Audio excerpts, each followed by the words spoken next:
ஜெயா டிவியில் ரிப்போர்ட்டர் சோனியா அருண்குமார், அந்த அம்மா 2 ஸ்பா நடத்துகிறாங்க. ஸ்பானா மஜாஜ் பார்லர். அங்கே என்ன நடக்குன்னு நீங்களே தெரிஞ்சுக்கலாம்.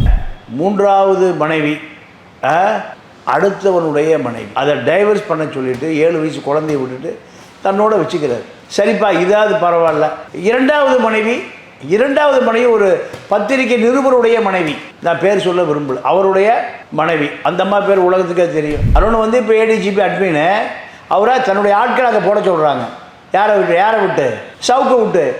அவர் அந்த அதிகாரி, நேர்மையான அதிகாரி கேட்க மாட்டேங்கிறார். யார்? அருண்குமார். மெரிட்டில் அதிகாரி. இதான சண்டை. ஒன்று அவரை பொம்பளை பொடிச்சு வச்சுருக்காரு. அந்த புறத்துக்கு போகிறாங்க, படுக்கை அறைக்கு போகிறாங்க, படுக்கை அறை பகிர்ந்துக்கிறாங்க. ஒரு பொம்பளை போலீஸ் இதெல்லாம் ஆராய்ச்சி பண்ண சொன்ன உன்னையே வேலுமணி வீட்டில் துண்டு செடி கொடுத்து நிற்பேன், அப்புறம் பார்த்துக்கிறேன். அப்போ நீ அவர் அமைச்சராக இருக்கும்போது அவருக்கு பிஏவாக இருப்பேன், அப்படி தானே? வேலுமணி துணை முதலமைச்சர் ஓபிஎஸ் இல்லையில, அதிமுக ஆட்சிக்கு வரும் 26ல் வேலுமணி துணை முதலமைச்சர். அவர் உயர் அதிகாரி ஆனதுக்கு பின்னாடி அவருக்கு நெருக்கமான தெரிந்த, அவர் கீழே வேலை பார்த்த, அவர் அலுவலகத்திலிருந்து உதவியாளர் உட்பட எல்லா பெண் போலீஸ் அதிகாரி இந்த சந்தேகம் பார்க்குற எப்படி பார்ப்பான்? என்னம்மா ப்ரொமோஷன் ஆயிடுச்சா? ஓ, சவுக்கு சொன்ன வழிதானா? அந்த அம்மாவுக்கு கணவர் இருப்பாரா? ஏன் கோர்ட்டில் கோர்ட்டில் உண்மையை நான் சொல்லி ஆவண ஏன் சொல்லலை? இன் கேமராவில் சொல்லியிருக்கலாம்ல. மைலாடு, உனக்கு எல்லா பாஷையும் தெரியும். நான் உங்கள்கிட்ட இன் கேமரா கோர்ட்டுக்குள்ளே தனியாக பேசணும், சொல்ல முடியாதா? சொல்லலையே. ஏன் மறுபடியும் அடிப்பான்னா? நீ தான் வீரனாச்சே.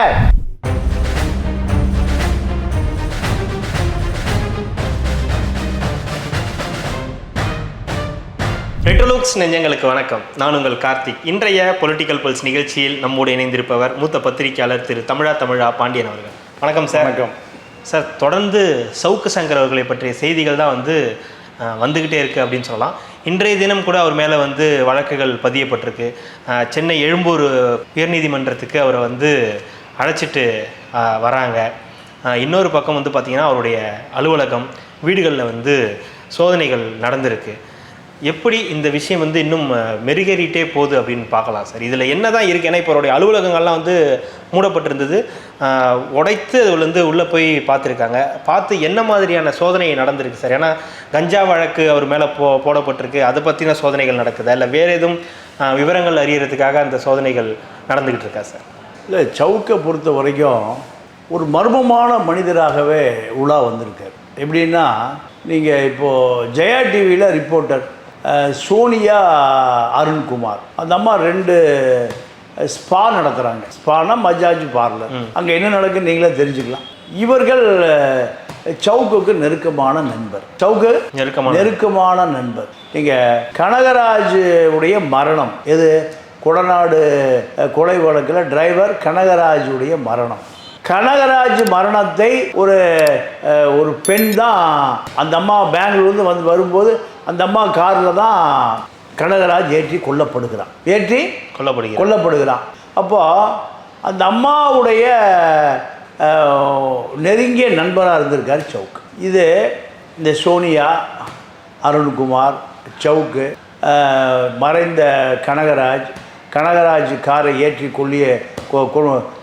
அந்த விபத்து நடந்த அந்த அம்மா, இவங்கெல்லாம் ஒரு நெட்வொர்க். அப்போது அதிமுக அரசில் பல மர்மமான வேலைகளை செய்த வகையில் இவர்கள் பூராமே வர்றாங்க. அப்போது இவர்களுக்கு என்ன வேலை? இப்போ எப்படி இவ்வளவு கோடி பணம் வந்தது? நீங்கள் 3வது மனைவி அடுத்தவனுடைய மனைவி, அதை டைவர்ஸ் பண்ண சொல்லிட்டு 7 வயசு குழந்தைய விட்டுட்டு தன்னோட வச்சுக்கிறார். சரிப்பா, இதாவது பரவாயில்ல.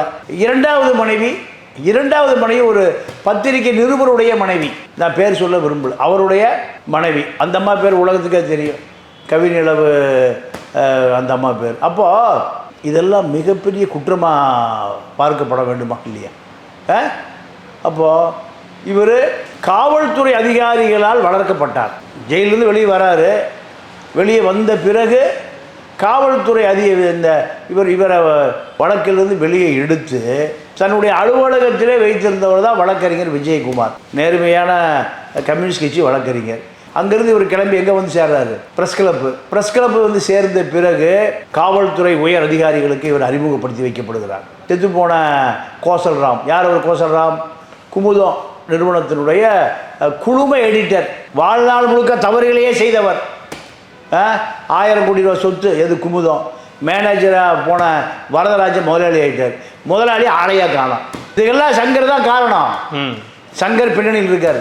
முழுக்க முழுக்க குமுத நிறுவனத்துக்குள்ளே நடந்த அபகரிப்பு, நில அபகரிப்பு, இதுக்கு சங்கர் பின்னணியில் இருக்கார். சங்கருக்கு மாதம் 50,000 ரூபா சம்பளம். சங்கரை வேறு பேர் எழுதுவார் குமுத ரிப்போர்ட்டில். அப்போது உங்களுடைய பயண தொடர்ச்சியே தப்பான பயணமாக இருக்கு. ஒரு தர்ம நியாயமே இல்லையே. ஒரு பத்திரிகையாளருடைய வாழ்க்கை இப்படியா போகணும்? காவல்துறை உயர் அதிகாரிகள் மாற்று முகாம் அதிகாரிகளை பழிவாங்குவதற்கு ஒரு செய்தியை சவுக்குக்கு வரும், சவுக்கு தட்டி விடுவார். சிபிஐ அதிகாரி வரை, சிபிஐ பழைய டிஜிபி இருந்தால் அசோக் குமார் வரை, அசோக் குமாரை அந்த ஆசனத்தில் அமர்த்திய ராஜஸ்தானை சார்ந்த மீசை அதிகாரி வரை. அப்போது அதிகாரிகள் 2 தரப்பு அதிகார போட்டிக்கு முயற்சி பண்ணுறாங்க. எப்பவுமே பவர் இருக்கணுங்கிறாங்க. எப்போ அதில் ஏதாவது பிரச்சனைனா சவுக்கில் சொல்லி தட்டி விட்றது. சவுக்கு பேசுவார், இணையதளத்தில் செய்தி வரும். முதல்ல இணையதளம் தானே செய்தி மட்டும்தான் இருக்கும், டைப் படித்து ஏற்றிடுறது, எல்லாத்தையும் தட்டி விடுறது. அப்போது நீ எதற்காக உருவாக்கப்பட்டாய்?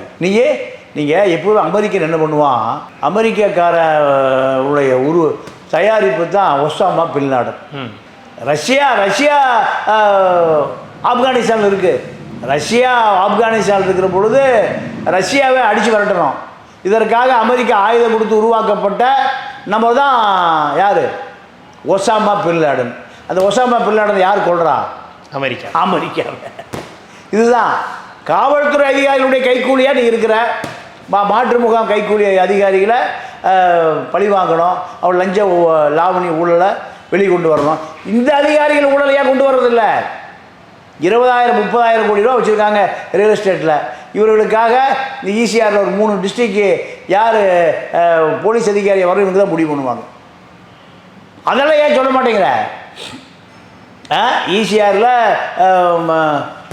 காஞ்சிபுரம் மாவட்டம், இப்படி ஒரு 3-4 மாவட்டங்களில் ஓய்வு பெற்ற அதிகாரிகள் அவங்க யாரை வரணும்னு நினைக்கிறாங்களோ, யார் ஏடிஜிபி அட்மினோ அவங்ககிட்ட இவர் அங்கே இங்கே போடு. இப்போ அருண் அதுதான் பிரச்சனை. அருண் இப்போ ஏடிஜிபி அட்மின்னு அவரை தன்னுடைய ஆட்கள் அங்கே போட சொல்கிறாங்க. யாரை விட்டு? சவுக்கு விட்டு. அவர் அந்த அதிகாரி நேர்மையான அதிகாரி கேட்க மாட்டேங்கிறார். யார்? அருண்குமார். மெரிட்டில் அதிகாரி. இதான சண்டை. ஒன்று அவரை பொம்பளை போலீஸ் வச்சுருக்காரு, அந்த புறத்துக்கு போகிறாங்க, படுக்கை அறைக்கு போகிறாங்க, படுக்கை அறை பகிர்ந்துக்கிறாங்க. ஒரு பொம்பளை போலீஸ். இதெல்லாம் ஆராய்ச்சி பண்ண சொன்ன உன்னையே ஒரு ஊடகவியலாளருடைய வேலையான்னு சொல்லுங்கள். அப்போது உப்பு தின்னவன் தண்ணி குடிக்கிறோம், தப்பு செய்தவன் தண்டனை அனுபவிக்க. நீ பத்திரிகையாளர் அறியாயா போலீஸ் புரோக்கரா மாறுற? குடநாடு கொலை வழக்கில் மிகப்பெரிய ரகசியம் ஒளிஞ்சிருக்கு. சவுக்குக்கு தெரியும். சோனியா, ஜெயா டிவியில் இருக்கிற சோனியா, அருண்குமாருக்கு தெரியும். அந்த கனகராஜுடைய யார் காரில் ஆக்சிடென்ட், அந்த அம்மா இன்றைக்கு வரைக்கும் விசாரிக்கப்படலை. இல்லை, இப்போது நீங்கள் சொல்கிறத வச்சு பார்க்கும்போது எடப்பாடிக்கும் சவுக்குக்குமான அந்த நெருக்கம்ன்றது அப்போ என்ன மாதிரியான நெருக்கம்? நீங்கள் எடப்பாடி பதறார? இல்லை, ஒரு நாள் அந்த ட்வீட் போட்டார், அவர் ஆஃப் ஆகிட்டார். அதான் ஏன்னா மேலே தோண்ட ஆரம்பிச்சிட்டா, நிறுத்திக்கிட்டார். வேலுமணியுடைய வழக்கறிஞர் தான் கோபாலகிருஷ்ணன். ஆமாம், 25 வழக்கறிஞர் நிறுத்துறாரு. எங்கே முதல் நாள் கொண்டு இவர் வந்தார்ல, யார்? சவுக்க சேனையில் அரசு பண்ணி கொண்டு வரும்போது அதிமுக வழக்கறிஞர்கள் பூரா நீதிமன்றத்தில் என்ன வேலை? சவுக்கு வழக்கறிஞர் இல்லையா? அதிமுக கட்சிக்காரன் பூரா அதிமுக எம்பிக்கு, எம்எல்ஏக்கு, கவுன்சிலருக்கு, வட்டத்துக்கு, மாவட்டத்துக்கு வழக்காடுவான். சவுக்குக்கு ஏன் வரான்? அப்போ இது இந்த தற்போதைய ஒரு இணைப்பு கிடையாது, இந்த தேர்தலுக்காக இது கிடையாது, இது நிரந்தரமாக இருக்குது. அதாவது நீங்கள் சவுக்கை பொறுத்த வரைக்கும் முதல்ல பிஜேபி லாபிஸ்டாக இருந்தார். நீ யாருடைய ஆள்? உனக்கு என்ன அடையாளம்? நீ அதிமுக கொள்கை பரப்பு செயலாளரா? அருண் சட்டை கழட்ட பாரு. வேலுமணி வீட்டுக்கு ஏன் வேறு ஆளே இல்லையா? உனக்கு தெரிஞ்ச ஒரே ஆள் வேலுமணி தான். சாதாரணமாக வருதா?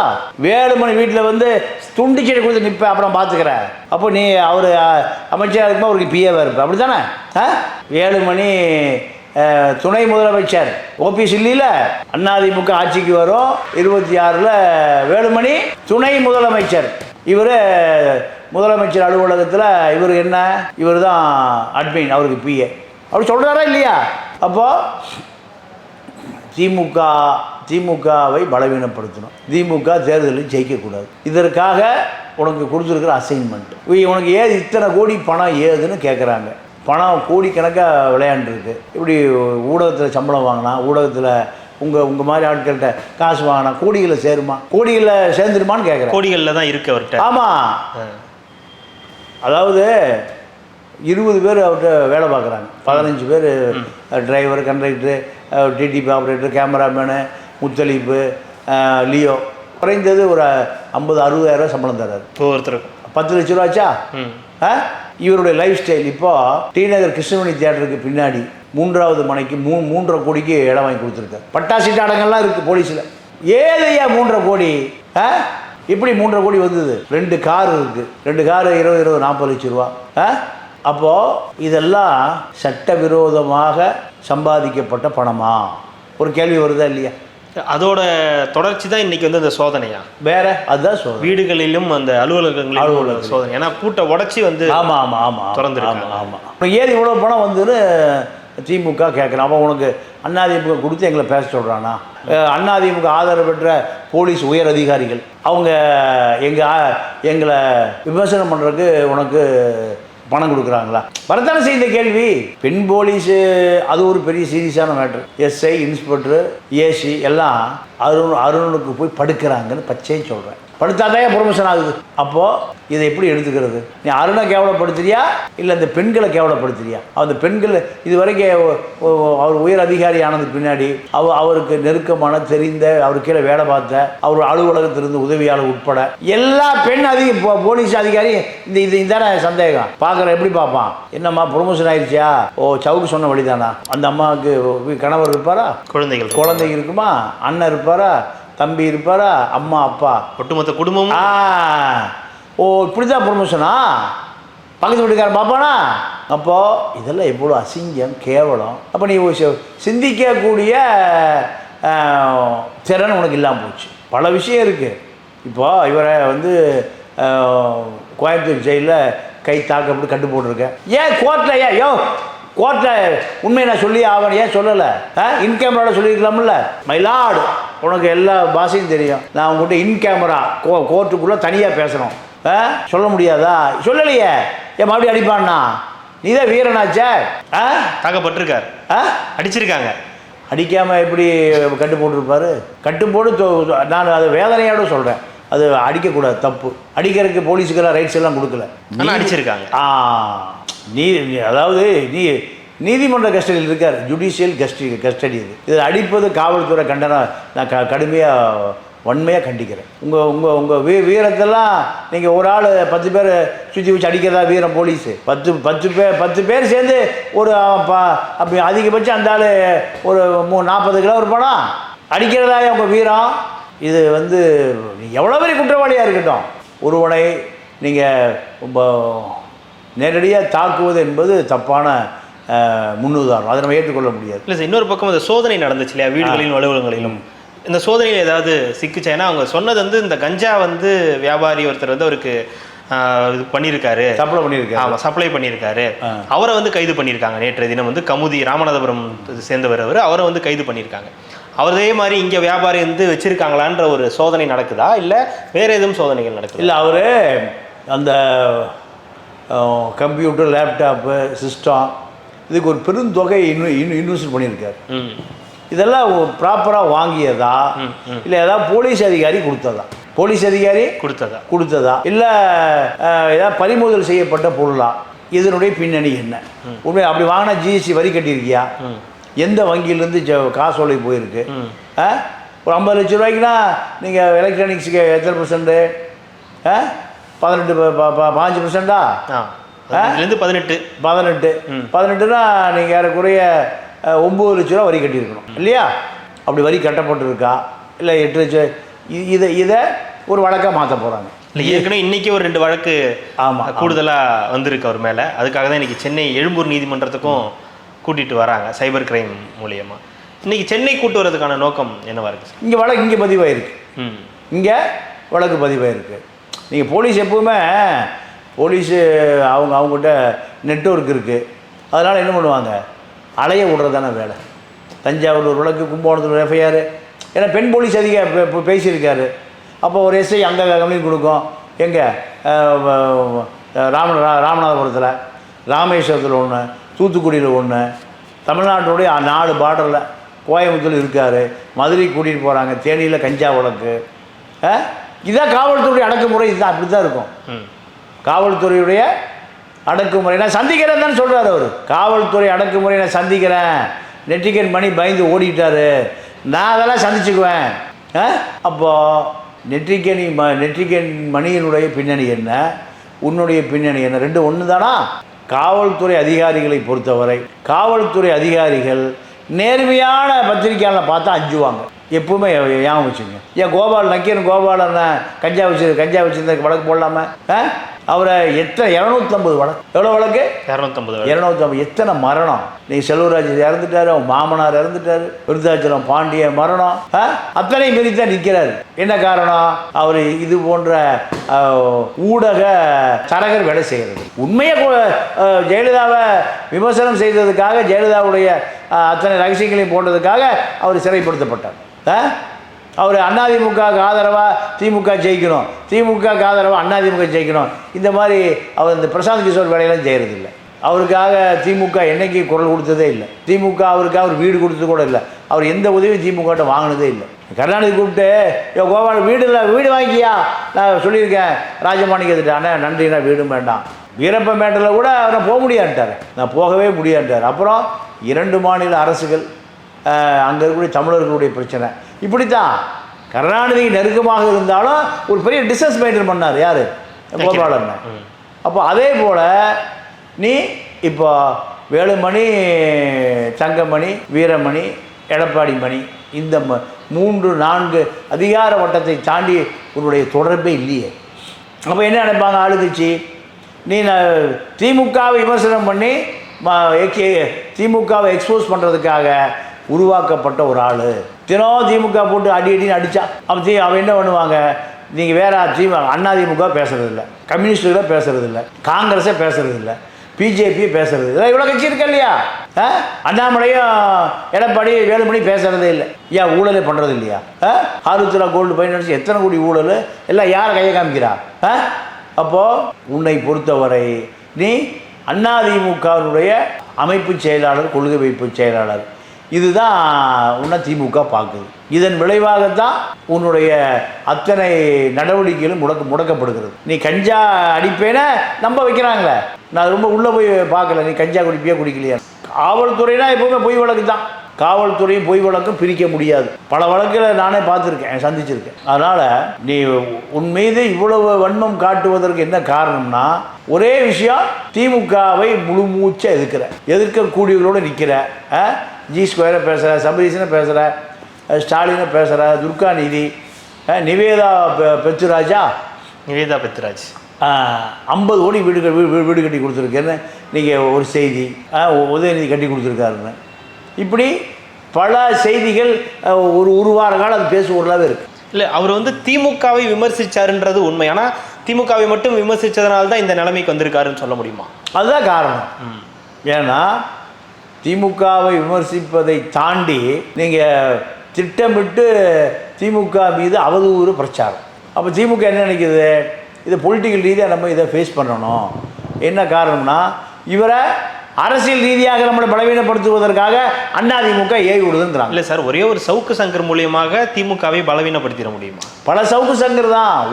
ஒரு சவுக்கு சங்கர், இது போல் பல சவுக்கு சங்கரை உருவாக்க முடியும்னு நினைக்கிறாங்கல்ல. இல்லை, இப்போ இந்த மாதிரி அப்போ பேசினா ஒரு பயம் காட்டலாம் அப்படின்ற ஒரு இதுவா திமுக அப்படி எடுத்துக்கலாமா? அதை இல்லை, திமுகவை பொறுத்தவரை திமுக இந்த ப்ராசஸை ஒரு 3-4 மாதம் பண்ணுது. இது இன்னைக்கு நடந்தது இல்லை. எப்போ? ஒரு 3-4 மாதம் பிளான் பண்ணியிருக்காங்க. தேர்தலுக்கு முன்னாடி இருந்து, தேர்தலுக்கு பின்னாடி, முன்னாடி 2 காலங்களையும் ஆதாரங்களை போலீஸை விட்டு எடுக்கிறாங்க. எல்லா எவிடன்ஸ் எடுக்கிறாங்க. இவர் எங்கெங்கே என்னென்ன பண்ணுறாரு, யாரோட போகிறாரு, யாரோட இருக்கார், இவருக்கு நண்பர்கள் யார், எதிரிகள் யார், இவருக்கு யார் காப்பாற்றுவா, இந்த லியோ என்ன பண்ணுறாரு, முத்தலீப் என்ன பண்ணுறாரு, அந்த அறந்தாங்கி கார்த்திக் என்ன பண்ணுறாரு, எல்லாத்தையும் எடுக்கிறாங்க. எல்லாம் எடுத்தால் வர்ற டேட்டாஸ் பூராமே தப்பாக இருக்குது. அது அப்போ அவங்களுக்கான வேலை இருக்குன்னு தானே அர்த்தம். நீங்கள் சாதாரண நம்பரு அல்ல, இப்போ ஒரு கவனிச்சிருக்காங்க திமுக போலீஸு ஒரு 4 மாத காலமாக இவரை பின்தொடர்றாங்க. இவரை ஃபோன் பண்ணுறாங்க, இவர் காருக்கு பின்னாடி ஆளை போட்டு பார்க்குறாங்க. இவர்கிட்ட அறந்தாங்கி கார்த்திக் அவரை அப்ரூவராக மாற்றுறாங்க. இவர் முத்தலீப்பை நீ அப்ரூவராக மாறிடுறியான்னு கேட்குறாங்க, லியோ கேட்குறாங்க. இப்போ பல விஷயம் நடக்குது. அப்போது இதெல்லாம் அவருக்கு தெரியுது. நான் எதாக இருந்தாலும் பார்த்துக்கிறையா, சந்திக்கிறையா, சமாளிக்கிறையா, இதுதான். இன்னும் எவ்வளோ நாட்கள் ஆகும் சார் அவர் வெளியே வரதுன்னா? சார் 6 மாதம் ஆகும் குறைந்தபட்சம். நீதிமன்றத்துக்கு போயினாலும் இந்த குண்டாசு அடித்து கஞ்சா கேஸில் 6 மாதம் ஆகும். ஏன்னா ஆளுங்கட்சியை பொறுத்த வரைக்கும் ஒரு ஆளை சீக்கிரம் வெளியே வரக்கூடாதுன்னா ஒரு 100 கிலோ கஞ்சா வச்சுருக்கோம். ஜெயலலிதா அப்படி வளர்ப்பு மகனே கஞ்சா கேஸில் இருந்தார் சுதாகரன். இதை விட வேறு என்ன பேசணும்? நடராஜனுடைய கருவை சுமர்ந்த குற்றத்துக்காக சரி நான் 6 மாதம் இருந்தது கஞ்சா கேஸில். பழி வாங்குவதற்காக கஞ்சா கேஸ் பயன்படுத்தப்படுகிறது. ஆனால் சவுக்கை பொறுத்த வரைக்கும் சவுக்கு திமுகவை பழி வாங்குவதற்காக அதிமுக பயன்படுத்துச்சு. காவல்துறை அதிகாரிகளும் எதிர் முகாமை சேர்ந்த காவல்துறை அதிகாரிகளை பழி வாங்க பயன்படுத்தினான். இப்போ அதே காவல்துறையால் பாதிக்கப்படுகிறார், அதே அரசியல் கட்சியால் பாதிக்கப்படுகிறார். மிக்க நன்றி சார். இவ்வளோ நேரம் உங்களுடைய நேரத்தை ஒதுக்கி எங்களுக்காக பல்வேறு தகவல்களை பகிர்ந்தமைக்கு ரெட்ரோலோக்கின் சார்பாக மிக்க நன்றி, வணக்கம்.